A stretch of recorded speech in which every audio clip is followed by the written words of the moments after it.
Të mërkurën përfundon afati për mandatarin e dytë për krimin e qeverisë së re, ende s'ka vendim. Zyrtarisht nis fushata për rundën e dytë të zgjedhjeve lokale, KQZ certifikoi rezultatet për 35 komuna. Një shtetas si Kosovës i nacionalitetit serb dyshohet se është rrëmbyer brenda Kosovës nga gjendarmeria serbe. Punëtorët e transmetuesit publik ende pa paga, sindikata thret protestë për të njëjtën.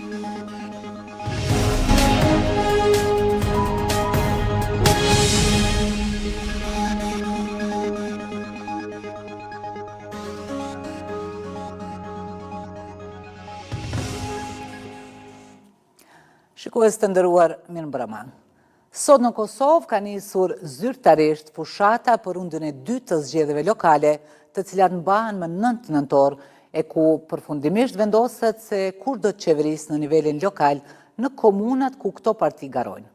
Vetëvendosje garon në 12 komuna, PDK në 6, LDK në 9 dhe AK në 5 komuna. Partitë tashmë ka nisur hapjen e fushatës së balotazhit, duke shpalosur ofertat e tyre për qytetarët përmes programeve që synojnë zhvillimin lokal. Ndjekim një përmbledhje të aktiviteteve të partive politike në ditën e parë të fushatës së balotazhit.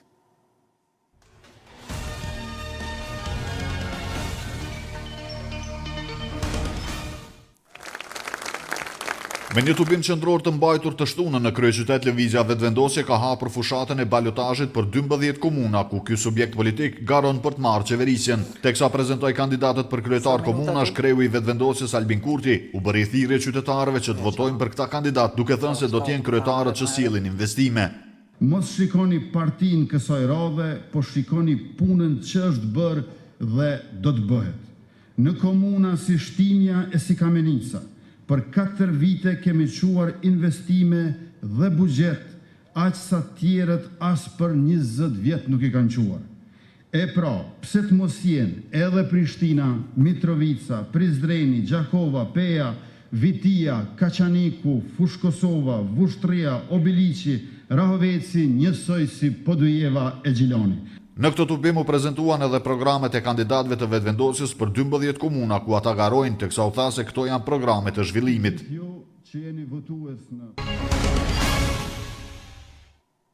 Gjatë ditës së sotme vetëvendosje ka mbajtur tubim elektoral në komunën e Vushtrisë, atje ku garon në balotazh me kandidatin për kryetar të komunës Sulejman Meholli. Kreu i vetëvendosjes Albin Kurti tha se ky subjekt politik ka në fokus qytetarin dhe rritjen ekonomike. Prej atyre që zhvatnin e zvoglonin edhe pasurinë edhe territorin, të një qeverie jona e cila buxhetin që e gjen 2.4 miliard e bën 4 miliard, ndërka që ekonominë e vendit që e gjen 7 miliard e bën 12 miliard dhe sovranitetin e integritetin e ligjshmërinë cep. Jemi bërë bashkë për ndryshimin Vushtre, ashtu siç jemi bërë bashkë për ndryshimin edhe në vitin 2017, ashtu siç kemi fituar vitin 2017, ashtu do të fitojmë prapë bashkë në këtë nëntor. Meholli premtoi edhe funksionalizim të sistemit të ujit të pishëm dhe trafik urban, ndërsa për fermerët tha se do të mbështeten me subvencione.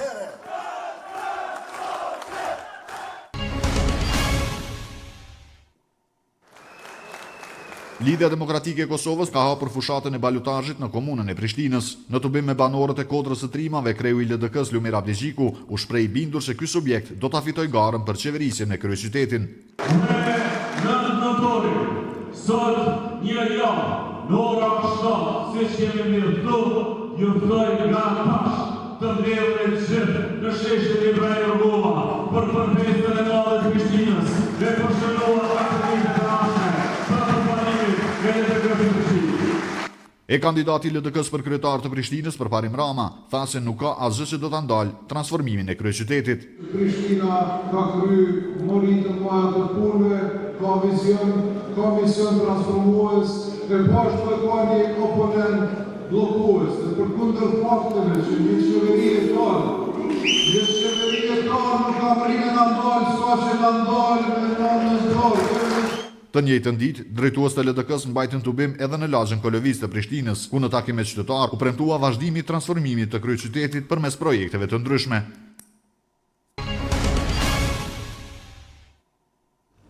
Lidhja Demokratike e Kosovës sot hapi fushatën e balotazhit në komunën e Suharekës. Kryetari i LDK-s Lumir Abdigjiku tha se Suhareka do të kthehet në shtëpinë e vjetër tradicionale LDK-n. Të angazhoheni të gjithë derë më derë, familje për familje, lagje më lagje, fshat e në qytet të Suharek, që të ktheni këtë qytet në folenë e vetë ideologjike. Suhareka është e djathtë, Suhareka është me LDK-n. Kandidati për kryetar të Suharekës, Ardian Shala, tha se me fitoren e LDK-s në Suharek, qytetarët do të jenë në qendër të vëmendjes. Do të punojmë shumë për qytetarët për t'i dhënë projekte të mira në bujqësi, projekte të mira në infrastrukturë, projekte të mira në zhvillim, punësim. Drejtues të LDK-s thanë se në këtë komunë nuk kanë arritur koalicion me asnjë subjekt politik për balotazh, teksa thanë se kanë koalicion me qytetarët për ndryshim.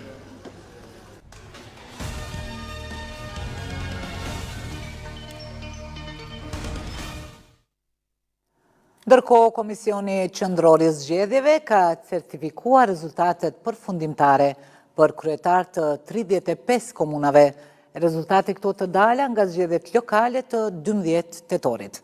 Gjithashtu, me 10 vota për, KQZ ka shpallur rezultatet përfundimtare për antar të 37 komunave, kuvendeve komunale, por jo edhe për Drenasin. Për këto 35 komuna, rezultatet përfundimtare ishin shpallur me 25 tetor, por jo edhe për Prishtinën, Junikun e Mamushën, rezultatet përfundimtare të cilave u shpallën sot nga KQZ-ja. Komisioni Qendror i Zgjedhjeve thot se ky vendim vjen pas konfirmimit nga PSAP se është përmbyllur vendimarrja lidhur me procesin e ankesave për këto komuna.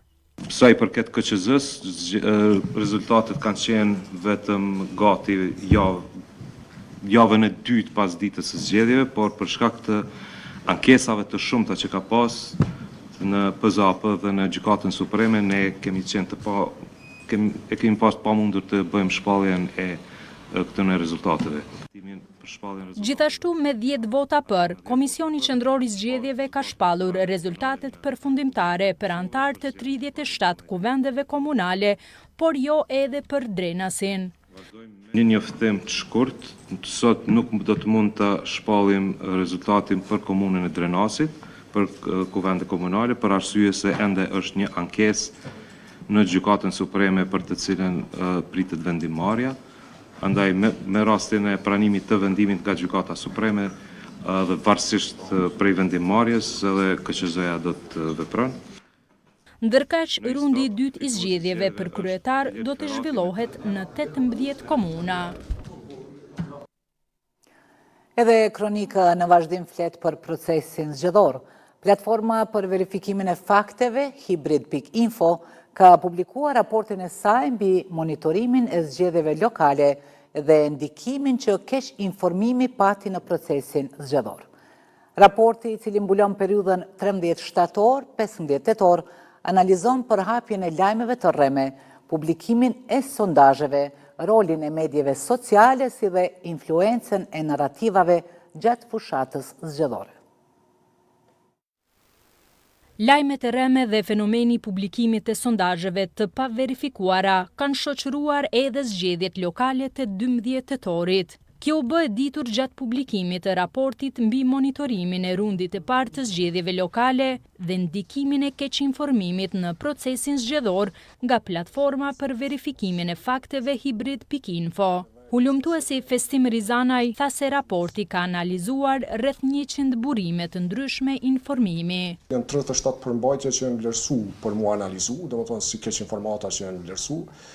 20 përmbajtje janë nga media dhe zyrtarët sërbë përfshi teori konspirative dhe narrativa të caktuara të pabaza që janë bërë nga ta dhe media truse Russia Today dhe Sputnik Serbia, dhe më tonë në serbisht, që i kanë publiku së bashku 74 përmbajtje lidhur me zgjedhjet, në mesin e tyre ka pas teori konspirative dhe narrativa të caktuara të cilat nuk i kanë mbështet në fakte. Sipas këtij raporti, kategoria dominuese e keqinformimit ishte ajo e lajmeve të rreme që përbënin 81% të rasteve. Kanë qenë sondazhet e rreme, megjithëse 28. Këto kryesisht janë publikuar në media sociale. Është një fakt interesant që edhe gjatë ditës së zgjedhjeve me një orë ose një orë gjys para se me mbyll votimi, janë evidentu edhe 5 sondazhe të rreme dhe 2 exit pollet të rreme. Sipas raportit, zgjedhjet në Kosovë nuk u portretizuan nga mediat serbe dhe ruse si proces demokratik lokal, kurse edhe pjesëmarrja serbëve në zgjedhje paraqitet si shprehje e besnikërisë ndaj Beogradit dhe presidentit Vučić. Raporti mbulon periudhën nga 13 shtatori deri me 15 tetor 2025 të rundit të parë të zgjedhjeve lokale. Në anën tjetër ka mbetur edhe 2 ditë afat kushtetues që presidentja të vendos nëse do të shpallë zgjedhje të reja apo ta mandatoj dikë për formimin e qeverisë së re. Nga presidenca, gjatë ditës i kanë thënë RTK-s se ende nuk kanë marrë ndonjë emër nga lëvizja vetëvendosje për mandatar, por edhe nga lëvizja vetëvendosje kanë deklaruar për RTK-n se ende nuk kanë marrë ndonjë vendim për emrin për mandatar. Sipas kushtetutës, presidenti Osmani deri më 5 nëntor duhet ta caktojë një mandatar tjetër për formimin e qeverisë ose të shpallë zgjedhjet e reja. PDK, LDK dhe AK pas takimit me presidentën kishin deklaruar për mbajtjen e zgjedhjeve të reja, ndërsa kreu i vetëvendosjes Kurti ka kërkuar presidentës sërish takim para 5 nëntorit.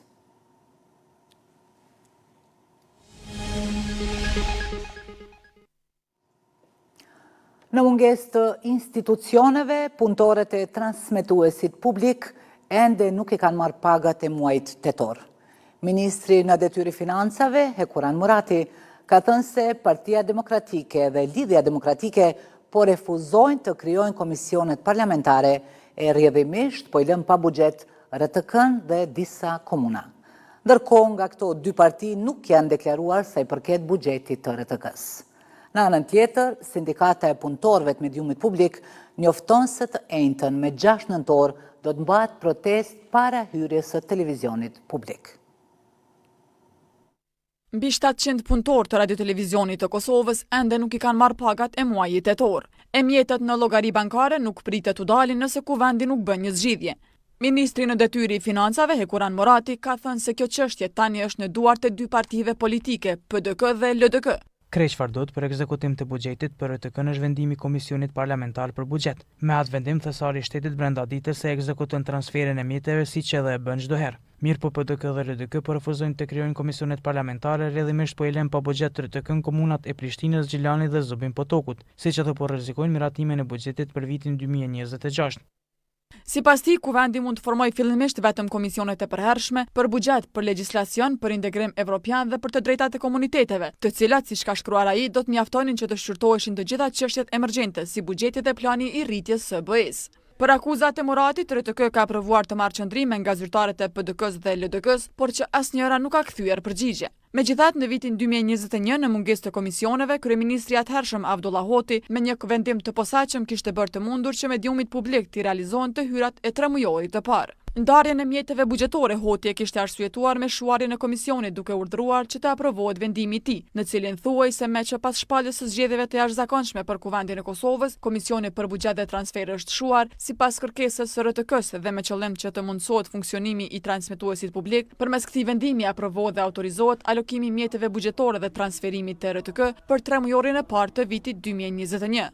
Ndërkohë, sindikata e pavarur e Radio-Televizionit të Kosovës dhe shoqata sindikale Radio Kosovës, duke shprehur shqetësim për mos transferimin e buxhetit të RTK-s nga ana institucioneve përkatëse, vlerësojnë se këto vonesa po e vënë në rrezik serioz funksionimin e transmetuesit publik dhe po ndikojnë drejt për drejt në sigurinë ekonomike e sociale të punëtorëve të mediumit publik, të cilët edhe sot me datë 3 nëntor janë pa paga dhe rrjedhimisht pa mundësi për të kryer obligime ndaj bankave dhe ato ditore familjare. Sipas sindikatës, RTK nuk duhet të shndrohet në instrument të pazareve politike dhe financimi i RTK-s nuk mund të mbetet peng i mosmarrëveshjeve mes partive politike apo të përdoret për kalkulime politike. Sindikatat i kanë bërë thirrjen e fundit të institucioneve për ekzekutim të buxhetit në mënyrë që të shmangën protestat dhe grevat e punëtorëve. Rrjeti i organizatave jo qeveritare Avonet ka dorëzuar padinda e qeverisë në detyrë duke kërkuar anulimin e vendimit për miratimin e projektligjit mbi ndarjet buxhetore për vitin 2026. Sipas Avonet, vendimi i qeverisë në detyrë ishte i paligjshëm dhe antikushtetues. Ky rrjet i organizatave ka propozuar edhe vendosjen e një mase të përkohshme të sigurisë deri në marrjen e vendimit përfundimtar nga gjykata. Mes kësaj padije, Avonet kërkon nga gjykata që të anulloj vendimin e qeverisë në detyrë, si të paleqme dhe antikushtetues, si dhe të pezulloj efektet e tij deri në vendimin përfundimtar, duke garantuar respektimin e kushtetutës, ligjit dhe parimit të shtetit të së drejtës.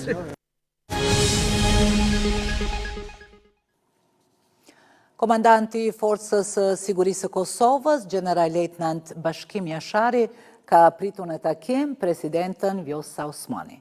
Sipas një njoftimi të FSK-s, Osmani dhe Jashari kanë ndjekur nga afër demonstrimin e një skenari të improvizuar, gjatë të cilët pjesëtarët e njësisë operacioneve speciale thuhet se shfaqën nivel të lartë profesionalizmi, përgatitje dhe koordinimi. Për vizitën e saj në FSK ka shkruar edhe Osmani. E stërvitur dhe e përgatitur sipas doktrinës së ushtrisë së Shteteve të Bashkuara, për të mbrojtur atë dheu në çdo moment dhe në çdo pllëmb të vendit. Kjo është njësia e operacioneve speciale e FSK-s, ka shkruar Osmani. Vazhdojmë tutje edicionin. Një shtetas i Kosovës i nacionalitetit serb dyshohet se është plagosur dhe rrëmbyer brenda territorit Kosovës nga Gjandarmeria serbe, ka njoftuar policia e Kosovës. Sipas njoftimit të policisë, ngjarja ka ndodhur më 1 nëntor në afërsi të Leposavicit në kufirin ndërmjet Kosovës dhe Serbisë. Policia ka vërtetuar se menjëherë pas pranimit të informacionit ka njoftuar dhe bashkëpunuar me KFOR-in, që është përgjegjës për sigurinë në brezin kufitar. Tutje thuhet se janë siguruar informacione se disa persona të maskuar kishin hyrë në territorin e Kosovës, duke plagosur dhe rrëmbyer viktimën, të cilën sipas dëshmitarëve e kishin dërguar me një autoambulancë në drejtim të qytetit të Nishit në Serbi. Ndërkësh në koordinim me Prokurorinë Themelore të Mitrovicës është iniciuar rasti lidhur me këtë ngjarje.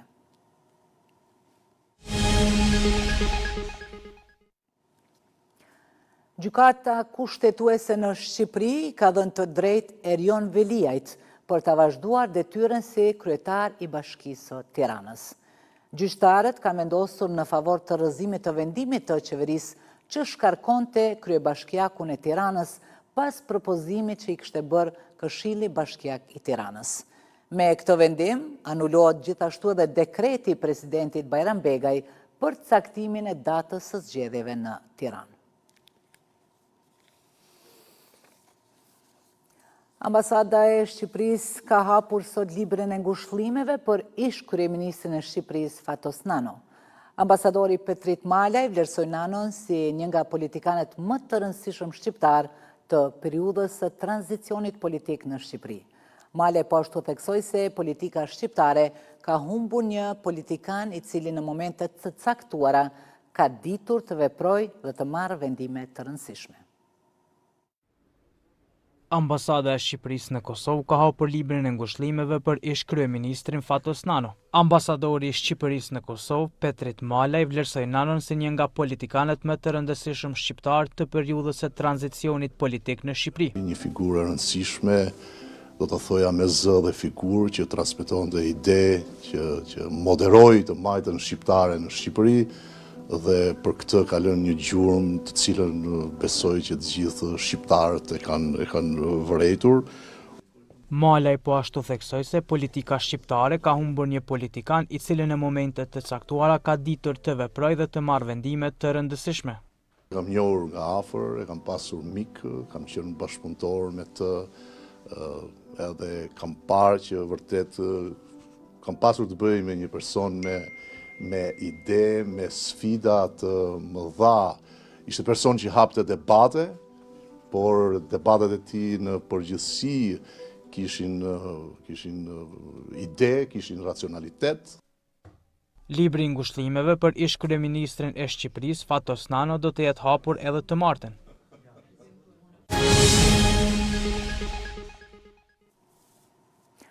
Të enjtën fillon festivali i këngës në Radio Televizionin e Kosovës, ku për 3 net radhazi do të prezantohen 20 këngë nga shumë artistë që janë përzgjedhur nga një komision profesionist. Edicioni i 3 i Festivalit të Këngës në RTK do të zhvillohet më 6, 7 dhe 8 nëntor në Pallatin e Rinisë në Prishtinë. Vetëm edhe 3 ditë në ndaj nga ngritja perdes së Festivalit të Këngës tek hapësira Pallatit të Rinisë. Faza provave dhe rregullimi teknik po realizohet me kapacitete të shtuara. Për të parë nga afër këtë angazhim dhe provën e parë orkestrale në skenën e re, vendin e vizituan drejtuesit më të lartë të Radio-Televizionit të Kosovës. Drejtori i televizionit, Ridin Gërvala, konfirmoi se të gjitha detajet e fundit po vihen në vend, duke theksuar se sot fillon puna në skenën e madhe. Sot jemi në fazën finale, sot do të bëhet ushtrimi i parë i vendit dhe orkestrës në skenën e madhe. Gjithashtu do të praktikohet i gjithë skenari, si kurse është në 3 netët e festivalit. 2 moderatorët pas pak do të fillojnë punën me skenarin e shtruar nga Grizi dhe me përgatitjet që i kemi bërë me ekipet e RTK-s së bashku. Skena festivalit, sipas drejtorit Gërvala, është vepër e përbashkët e të gjitha njësive brenda institucionit, duke vënë në pa bashkëpunimin brenda RTK-s. Angazhimi i stafit, veçanërisht në kushtet e ftohta të Pallatit të Rinisë, u vlerësua si jashtëzakonshëm. Këtë bashkëpunim e mirëpriti edhe drejtoresha RTK2, Aleksandra Jovanović. Unë sot dua të theksoj se jam shumë e befasuar për së miri dhe një ashtu një falënderim të veçantë për kolegët tanë në krye me juve, të cilët e kanë mundësuar që ky festival të realizohet, ku dëgjuesit dhe shikuesit e kenë kënaqësinë për 3 ditë radhazi të kënaqën. Një ashtu jam shumë falënderuese që RTK2 po merr pjesë në realizimin e festivalit. Si një ngjarje me rëndësi kulturore dhe muzikore kombëtare, edhe Radio Kosova i ka shtuar kapacitetet e saj për të mbuluar festivalin. Dyshim që festivali i këngës në RTK është një ngjarje e madhe muzikore dhe kulturore vendit. Edhe Radio Kosova si institucion publik, domethënë e shfrytëson këtë ngjarje natyrisht për të qenë afër publikut dhe për të përcjellë gjitha emocionet që ndodhin në prapaskenë, në paraskenë, por edhe natyrisht dhe network live që mes së presim. Me prurje të shumta artistike dhe angazhimin e të gjitha kapaciteteve teknike dhe njerëzore të transmetuesit publik, pritjet për 3 netët e festivalit të këngës me 6, 7 dhe 8 nëntor janë të larta, duke shënuar kështu një nga ngjarjet më të rëndësishme vjetore kulturore në vend.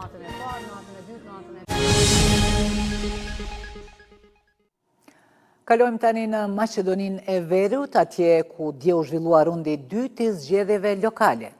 Sipas të dhënave zyrtare, partia VMRO-DPMNE ka fituar shumicën e komunave, kurse koalicioni Vlen renditet i dyti në nivel shteti me 9 komuna të fituara.